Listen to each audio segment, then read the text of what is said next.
मकसद है। एक बुनियादी फर्क हमने महसूस किया पिछले कई वर्षों में, विधानसभा चुनाव, लोकसभा चुनाव में। विधानसभा चुनाव में वोटर की प्रायोरिटी जो दल होता है, लोकसभा चुनाव में वो नहीं हो पाता है।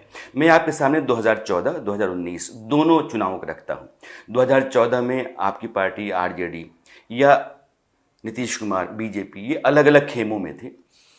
जो वोट आए, आरजेडी के पास 4 सीटें आईं, जेडीयू के हिस्से में 2 सीटें आईं, बाकी बीजेपी निकाल करके ले गई। नीतीश कुमार बीजेपी के साथ 2019 में आए, 39 सीटें निकाल करके ले गई, आरजेडी के हिस्से में एक भी सीट नहीं। आप जिस खेमे में हैं, उस खेमे में लोकसभा चुनाव में, पिछले 2 लोकसभा चुनाव की बात मैं कर रहा हूँ, आपके हिस्से में जो चीज़ें आई या जितनी सीटें आई हैं, आखिर उससे आगे जाने का आधार या कारण आपको इस चुनाव में क्या लग रहा है? देखिए, 19 का चुनाव बहुत एक एक्स्ट्राऑर्डिनरी किस्म का चुनाव था, बहुत एबनॉर्मल चुनाव मैं कहूँगा। अभी एक कह रहे थे एक दोस्त कि वो जो चुनाव था वो पुलवामा के बाद एक तरह से वो चुनाव नहीं था, वो एक ट्रिब्यूट था शहीदों के लिए। तो इसलिए 19 के चुनाव के तुरंत बाद आपने देखा होगा, उसी झारखंड में जहाँ 14 में 12 सीट एनडीए को मिली थी, रघुवर दास की सरकार चली जाती है।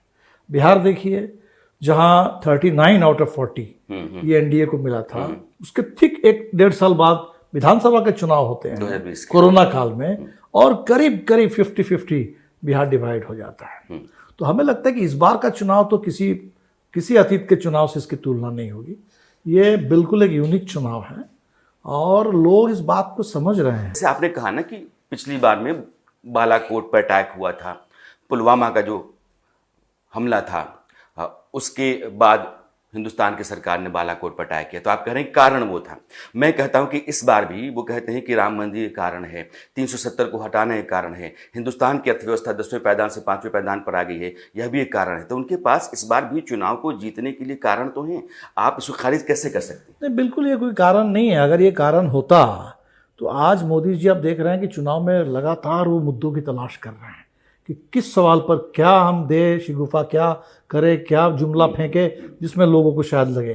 370 की आप बात कर रहे हैं, उसी कश्मीर में है जहां पिछले चुनाव में घाटी से बीजेपी के उम्मीदवार थे, तो कश्मीर से तो भाग आए। कश्मीर में उनके एक भी उम्मीदवार नहीं है। घाटी की मैं बात कर रहा हूँ। आप राम मंदिर की बात कर रहे हैं, तो राम मंदिर अगर काफ़ी था तब नीतीश जी को तोड़ के अपने साथ ले जाने की कोई ज़रूरत नहीं थी बिहार में। आज बिहार के लोग भी महसूस करते हैं, बीजेपी के लोग भी महसूस करते हैं कि नीतीश जी शायद उनके लिए एक लायबिलिटी भी हैं, क्योंकि बहुत दिनों से यहाँ है मुख्यमंत्री, एक एंटी इनकम्बेंसी भी है उनकी।